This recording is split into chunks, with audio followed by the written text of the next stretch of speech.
above the fireplace is Dr. Alexander Stewart. His son in his doctor's office was just right up the street here on West King Street.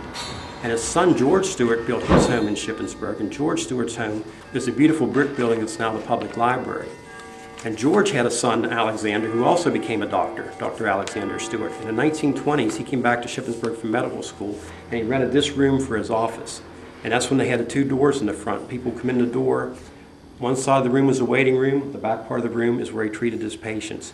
And then Dr. Alexander Stewart bought the building, and he's the one that did the renovation in the 30s. And he built on everything on the back part of the building. He added that on.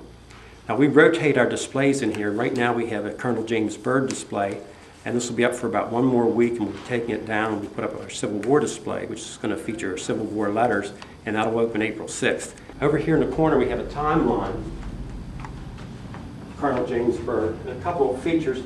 In the spring of 1752, he and his wife moved to Shippensburg, and they stayed here until 1756 when he moved to Lancaster. So they're here 4 years, and during the time he was here, he handled the affairs here for Edward Shippen, who lived in Lancaster.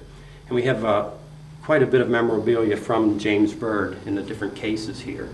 And this was known as his camp bed. It actually comes apart, and he put the pieces on the wagon, and he'd take it on the road with him. And here we have a letter from Edward Shippen to James Burd, and that's what the original letter looked like, and there it's printed out.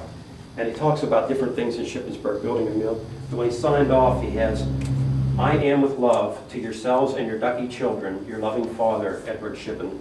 And that is James Burd Brewster. He's a descendant of James Burd, and all the items here belong to them. And they contacted us and asked us if we'd like to display these things, and they're from Maryland.